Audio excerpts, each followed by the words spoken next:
I made a subclass based on the Wylder from Elden Ring Nightreign. I wanted to bring my favorite grapple-hooking explodey boy into Dungeons & Dragons, because I love this guy. He is my Nightreign main. He is the quintessential FromSoft character. He is John Elden Ring. I chose to make Wylder into a fighter subclass. Wylder is a sword-swinging son of a Sith who don't need no spells. He can pick up any weapon and thrive with it, just like a fighter can. Like he can take a shield and beat people to smithereens with it. It's great, I love it. But he's not just all brawn with zero brains. No. That's Raider. You see, Wylder has some tricks up his sleeve. Tricks he shoots out and embeds into your chest. At level 3, we will give this subclass the feature Claw Shot. That's Wylder's grappling hook skill. In Nightreign, it allows you to pull enemies closer to you, launch yourself toward enemies, and zip around the map so much faster. It's great. So the whole game is just running around a map from Elden Ring? Sir, I don't run around Limveld. I drift.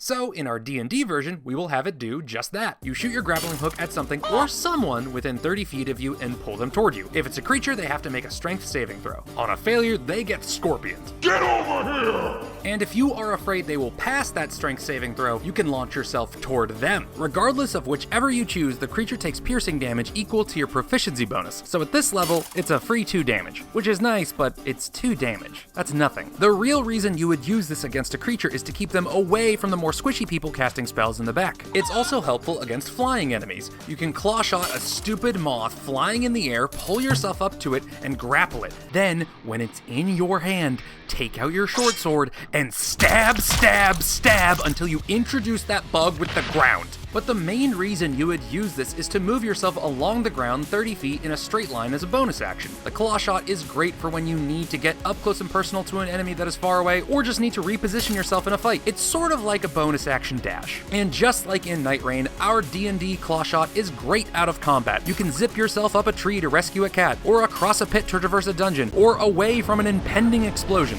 You can also use the claw shot to grab objects that are just out of reach. Kinda like a mage hand. It has the same amount of reach too. Sure, I would say the claw shot lacks a certain amount of delicacy, but it can pull objects bigger than 10 pounds, so in terms of strength, it has the edge. But maybe don't move any pottery with it. And the best part about this feature is there is no limit to this ability. You can claw shot as often as you want, just like Nightreign. The claw shot has a cooldown in-game, but it's so short it might as well not even be there, especially if you're like me and you have a relic that lets you have 2 uses of it.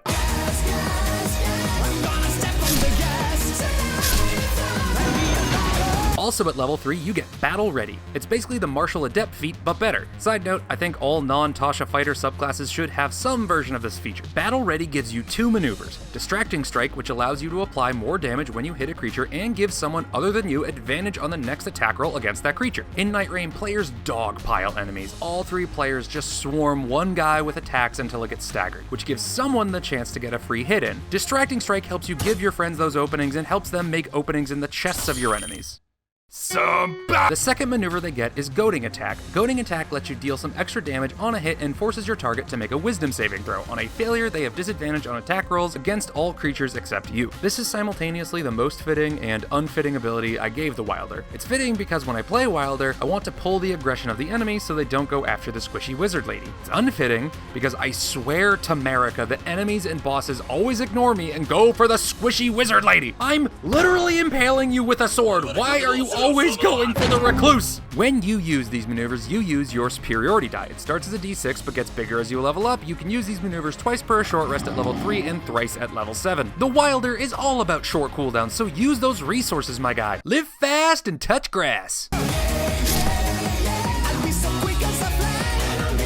I am giving them Battle Ready to be on par with fighter subclasses like Rune Knight. Every fighter subclass should have a deeper pool of resources to pull from. Psy Warrior and Rune Knight do. I would even give a version of this feature to the Battle Master as well. Let them be the maneuver kings, that's what I say. And Battle Master is a lot of fun. Rolling those superiority dice feels good. What would make it feel even better is if you had the right dice for the job. Well, if you're looking for a specific set of dice curled down to your character, Guild Dice has you covered. Guild Dice makes dice sets for all types of character classes. Want some Battle Master dice? Bam! Want a fresh set of new dice for your new Warlock character that uses Eldritch Blast like a machine gun? Boom!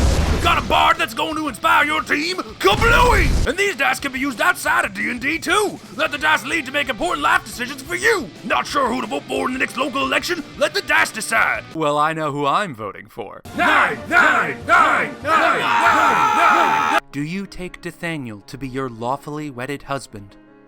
Natural 1. Friend zoned! Not sure what to eat for dinner? Roll the dice to decide. 7. You know what that means.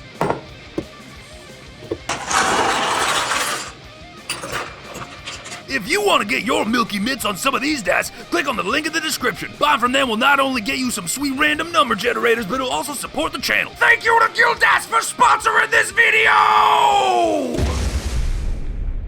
Level 7. At level 7, you get Onslaught Stake. The Wylder charges up the mechanism on their wrist and unleashes a flaming explosion that sends people flying, and it staggers them, and it does a bunch of damage. It is unfiltered dopamine at the press of a button. Now, allegedly, the main source of the damage from this attack is a big stake he shoots out from his wrist. But considering when I use this ability, I hurt creatures not only in front of the wrist-mounted stake launcher, but I equally damage creatures to the left and right of it, below it, above it, and sometimes even behind where the stake would be. I'm gonna say the explosion is the thing doing the brunt of the damage here. Plus, that makes designing it a bit cleaner and easier. So, in our D&D version, Onslaught Stake is an action the Wylder can use to force creatures in a 20-foot cube to make a dexterity saving throw. On a failure, they take 6d6 plus 5 fire damage, are pushed back 5 feet, and are knocked prone. On a success, they take half damage and are not knocked back onto their butts. Now, some of you might be saying, Bone Wizard, doesn't 6d6 plus 5 seem a bit low for level 7? Wizards can upcast Fireball to deal 9d6 fire damage at this level. What gives? Well, my friend,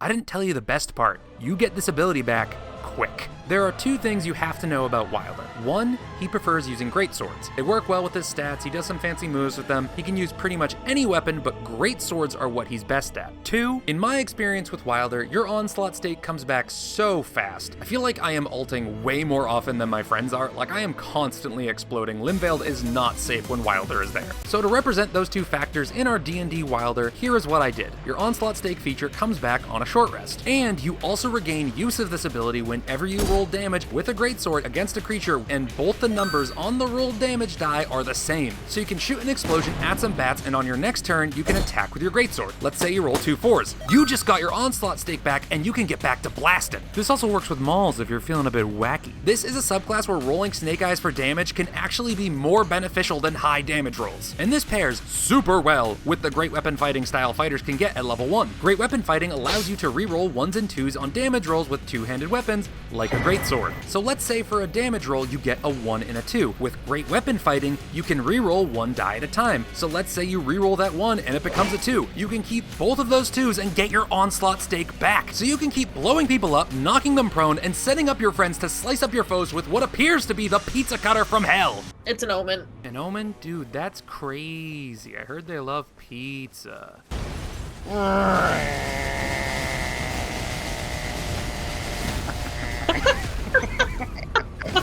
Oh, and the damage for this ability scales as you level up, obviously. Level 10. At level 10, you get Sixth Sense. In the video game, it basically lets you ignore a lethal amount of damage once, and you don't get the ability back until you rest at a grace. At first, I thought the ability was weak. Turns out I was very wrong. This ability has saved me so many times. It's given me an extra chance to heal, survive an explosion that encompasses the entire map, and lets me fuck around and find out safely. Deathray bird? I'm sure I'll be fine. Whoa, okay. We're out of here. The in-universe explanation they give for this is he has a 6th sense in combat to avoid danger. So I guess he has spider senses? You know, given his proclivity for zipping around with string, that tracks. To replicate that in D&D, we are going to give this fighter a better version of Death Ward. When you are reduced to 0 hit points, you can instead ignore that instance of damage and move up to half your speed without provoking an attack of opportunity. This feature does not use your reaction, and because we want this guy to be our short rest king, it comes back on a short rest. You could be at any HP and this would work. You could have 100 hit points, take 999 force damage, ignore that, and still be at 100 hit points. I think this feature fits Wylder really well. The Wylder is a survivor, a struggler. He is a young man long in pursuit of the Night Lord. This swordsman has defied death at every turn. He swore to avenge the night in the name of his massacred tribe. Also, he's trying to save a woman bound to a terrible fate and has a cannon on his arm. Basically, he's just Guts from Berserk. And that's how you know he's John Elden Ring. It's not a FromSoft game unless you copy Berserk a few times. Anyway, this ability keeps you alive and keeps you in the fight longer. An unintended side effect of this ability is you can ignore lethal fall damage. While being unscathed by massive plummets from the sky was an unintentional side effect of this ability, that still is very in line with Nightreign, so neato. With Sixth Sense, you can throw yourself off a mountain and be unharmed, but weirdly, you would want to take more damage from the fall instead of less, because if you have 100 hit points and take 100 bludgeoning damage, you can ignore the bone-shattering impact and lose no health, but if you took 99 damage, you couldn't prevent that and would be reduced to 1 HP. So the safer option is to try and land on your head, I guess?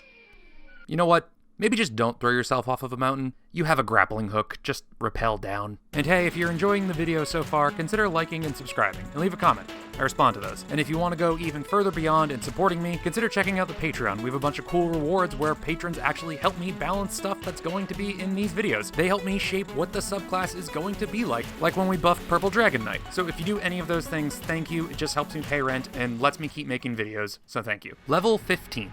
At level 15, you get Fiery Follow-Up.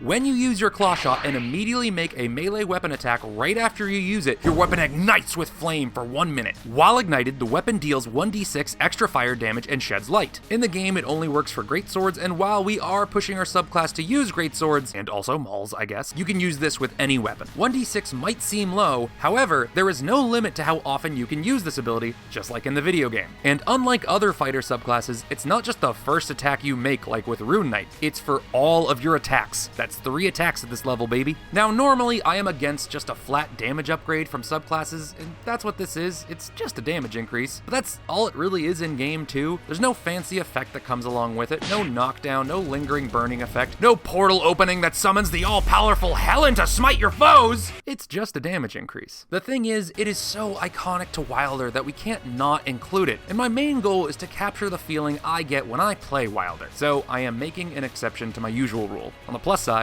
Fire Sword will never not be rad in D&D. What's also cool about this ability is if you do have Great Weapon Master, Fiery Follow-Up allows you to re-roll those 1s and 2s on your fire damage die. Now here is the important question. Should that d6 of fire damage be counted for the purposes of making a pair to regain use of Onslaught Stake? I could be convinced either way, honestly, so I'll say this. If you think this feature is strong enough as is, don't let that d6 of fire damage count for the purposes of getting back Onslaught Stake. If you think this feature is too weak for this level, let it count toward making pairs. Simple. Just respect your DM's rulings, whatever it is. The table can always reverse a ruling if you try it out for a bit and you guys change your mind, so don't sweat it. Level 18. You might be wondering, what's left to add from Wylder? We basically included everything in his kit, so what else could be added? Spreading fire on the ground with your ult? An obsession with slaying the Night Lords? Drifting through Limfeld so hard you leave every boss a bloody smear upon the earth?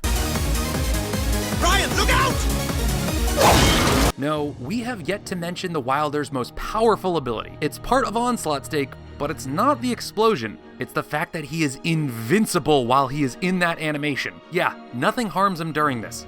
Nothing. So if a boss is about to hit you with a nuke, which in Nightreign is more than I would like, it's not a bad idea to scoot right underneath his pair of warheads and blast him in the dick! So to replicate those sweet, sweet iframes, at level 18, they get the ability Struggler. Your ability to sense danger and avoid it has become on par with a demigod. When you use your Onslaught Stake, you gain temporary hit points equal to double your fighter level. These temporary hit points last until the end of your next turn. Additionally, you gain 1 more use of your Sixth Sense feature. I envision this ability as him tanking or dodging all the attacks coming at him as he rushes in with explosive ordnance, which sounds very Berserk and also very Spider-Man. so at the very least we're on brand. This ability is great if you get the feeling the dragon is about to unleash its breath weapon. You rush up to him, explode, and then you're more prepared to survive the oncoming acid deluge and just tank through it. If you want to flavor it to be really accurate to the game, you could just phase through all the attacks and acids and explosions. Seriously though, why does every Night Lord explode? Are they all stockpiling enriched uranium? What is going on? And let's be honest, if you have Onslaught Stake at the ready, you are going to run toward a crowd of enemies and blast them. With Struggler, if any survivors try and mess with you, you can dodge all their attacks like you have Ultra Instinct or you're SpongeBob and Flats is punching you. And if you're wondering why I named it Struggler,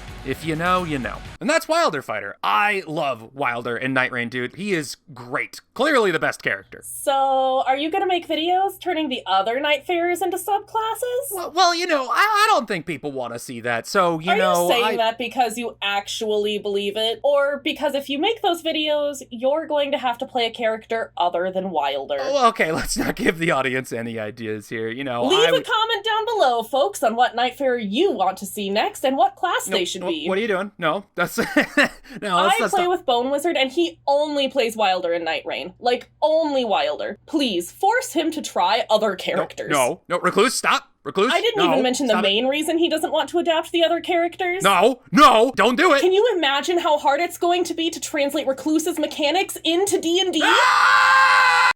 Thank you to Misty Steps for voicing the Recluse. Please go subscribe to her channel. She is awesome. Shoutouts to the patrons: Beefmaster, Jesse Eden, Nolan46, Panko6, Blackblood Beast, Captain Halcyonics, Comet Luna, Cubico, Hayden Tisthammer, Manifestring, Random Guy Variety, Spark Drake, Absentia Lucci, Alex Gore, Anymoose, Sens, Christopher Cook, Dice Monkey, Ed Boy, Fusro Dog, Iskander711, James Spear, King Storm, Mr. Nobody 13, Mullock, Nema Maori, Neferwraith, NG5, Trevin Zarmas, Pat Hughes, Polymolly01, Poggers Extreme, Seductive Squidward, Seth Nyaw, Spartus Maximus 1, Wet Toaster, Zachaloo, and Xander 3. Thank you guys so much. You are all the best.